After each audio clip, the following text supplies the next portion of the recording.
Good morning, YouTube. We're gonna make some cheese grits, but these are a little bit different. These are beefy, rich, decadent, and the perfect thing to go with roast beef. You're gonna love this one. All right, let's cook, y'all. We got a family to feed.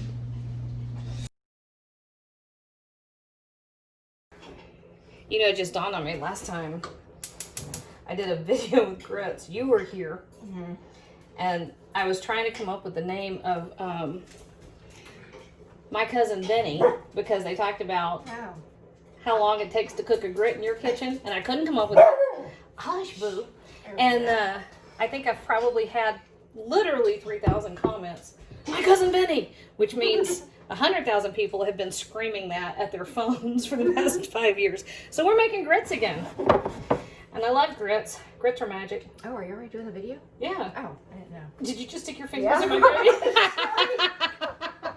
That's good. All right, well, I'm making cheese grits that you can do absolutely anything with grits. That's why there's kind of magic. They'll take on the flavor of whatever you've got. So it's kind of like in there with tofu or polenta or rice. You can adapt it however you want to. And in this case, I'm serving it with that gravy she put her fingers in. Would you tell Joey to please come get Boudin and put him outside? Come here, Joey. I mean, come here. That's the dog.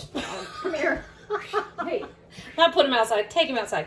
He is not going to follow you because there's roast beef in here. Okay, let me start over. So I've got a quart of beef broth, just commercial, out of the can beef broth. We're gonna doctor this so it doesn't taste like it was canned stock, okay? Levi, if you need to, honey, nobody can see you. Give Boudin one little tiny treat and then leave your plate. Anyway, all right, I promise that's the last interruption. So 4 cups of beef broth. We're gonna add some stuff that will taste like it's all homemade. And because we're serving this with roast beef and that gravy, I'm skipping the milk and the cream, which is what you can do as well as using stock or broth, okay? All right, these are the kind of grits you want. Stone ground, original, not instant, not quick cooking, none of those things, okay? We have 1 cup. This is a 4-to-1 ratio for this type of cooking. So like rice is 2-to-1, grits are 4-to-1. 4 cups of liquid to 1 cup of whatever, which means you don't really have to use a measuring cup. You can use any size container you want. I could do these if I wanted to, which is silly because they're tiny. All right, 2 teaspoons of minced fresh rosemary, and I'm mimicking the same flavors in the grits that I used in the roast and the gravy. Just because they're going to be served at the same time, you kind of want it all to go together. But if you're doing this like as a standalone or a vegetarian main dish, which I've been known to, stand there and eat have the packet. You want to mimic the flavors, but you can tweak it however you want. Okay, so about a tablespoon of fresh oregano. What? Potluck. Take it to a potluck? Yeah, no kidding. Do potluck from my own kitchen. All right, now this, bless you, Boudin, is 1 teaspoon each of salt, black pepper, onion powder, and garlic powder. I mix it up ahead of time because I use that combination so much. We call it SOS around here. Actually, Levi's been doing most of that recently. I think you've mixed the last 5 or 6 batches, Levi. All right, and minced garlic, about 2 teaspoons or about 2 big fat cloves. About a tablespoon of paprika.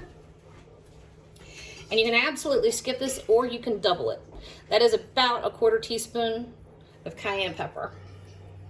I love cayenne with cheese. And this is a extra sharp cheese. So having that rich sharpness is a nice contrast with the cayenne. All right, so this is over pretty high heat. We want to bring this up to a boil. Couple of tricks for grits. That sounds like a tricks for grits. That sounds like a really bad cereal idea from the 70s. All right, tricks for grits. Let me tell you. Hi, JoJo. Will you take Boo out? All right, so start whisking and get this up to a nice boil, hard boil, okay? And then slowly, as you're whisking, it's just like making polenta. Whoa, the flame is, that's hot. Let me turn it down enough so I'm not barbecuing my fingers. Don't dump it all in at once. Just slowly stream it in and whisk as you go. There you go. You've already done the hard work. There isn't a whole lot else to do to this. Bring it up to a boil, reduce it to a simmer, and you're going to let it go just until your grits are soft and the liquid is absorbed. So about 20 minutes. I think my cousin Benny, they said 23 minutes, or was it 23 or 27? And didn't the grits end up being the alibi? I need to watch that movie again. Fred Gwynn was amazing. There's no telling when we'll need an alibi. You know, you may have to have an alibi. That's right. Y'all, you're welcome. I just set you up. Here we go. All right, I don't know how long these have been because I quit paying attention. And we were talking, and I don't know. We were talking about our Aunt Betty's. We had two Aunt Betty's. There was Betty Jean, and then Aunt Betty Bell, who was our great aunt. And our great aunt, Betty Bell, was the one who kind of had the family cheese grits. And Betty Bell would, no, Aunt Betty, the younger Aunt Betty, would make the cheese grits just the way Betty Bell told her to make them all the time. And she always said, these just aren't as good as yours. They're just not as good as yours. For years. For years, yeah. This went on, and when I say years, we're talking decades, until the time when Betty Bell was probably in her 90s at that point. Mom? Said, He's getting roast. Said, I know they're not as good as mine. I didn't tell you how I really make them. That's been my gold standard ever since.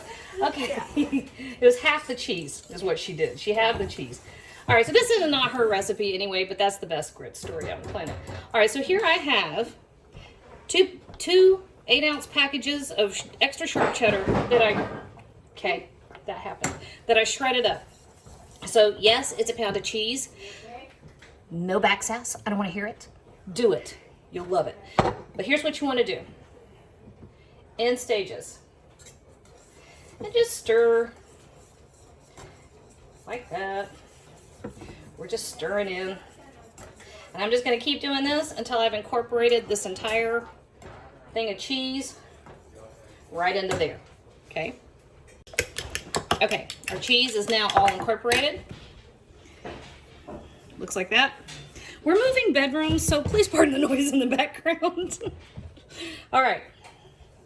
Off the heat, we have our oven preheated to 350 degrees, and I have this little casserole dish that I sprayed with olive oil cooking spray. Doesn't have to be olive oil cooking spray. It can be whatever, you know, knock yourself out. So we're going to finish this real quick. 2 tablespoons of butter. And I have 2 eggs that I whisked. And you kind of want to move fast. You don't want to scramble the eggs in here. You could go through a tempering process. I just never did when I was young enough to start doing this. So I never knew to do it. And then I heard about tempering, and I'm like, oh, I didn't do that either. Okay, so we're just stirring that in real quick. And if you're off the heat, you're going to be fine. I promise. Now, I forgot to tell you. I know I'm good at going backwards on this.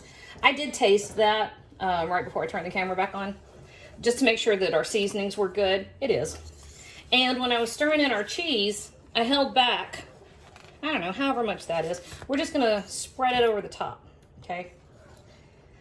For no reason other than it will get crispy and golden and gorgeous and beautiful. But if you forget, don't worry about it. I do that kind of stuff all the time. It's like the story of my life. You know what I meant to do?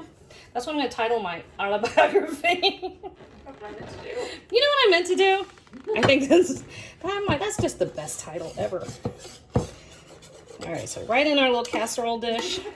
What? See? It would sell based on the title alone. I buy it. You've lived it. Yes, I have. All right, so right over the top. And this doesn't take long. Other than cooking the eggs, whoops. Other than cooking the eggs, you pretty much, it's pretty much done. And actually, the heat that was already in there, eggs are cooked. So really, you're just getting this up to temperature and a nice bubble all the way through. 350 for about, let's call it 45 minutes.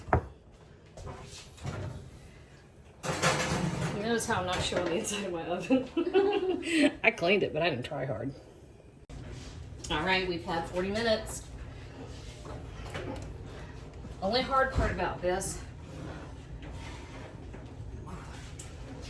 we do have to let it rest for a minute. If you dig into it right now, it will lose all its cohesion and just go like that. What? What are you looking at? Just That's cheese grits. so I get cheese grits. You can have cheese grits. Yeah. So I'll show you a picture of what it looks like in a minute, but I'm gonna sneak a bite. So we're gonna just like come down under here. You can kind of push away the corner and look, sneak it out. Nobody will ever know. Cheese Oh my gosh, grits and that's beef. so hot. This is what the gravy was for. Oh my God, y'all. Sometimes I do pretty well. This is one of those times. That's amazing.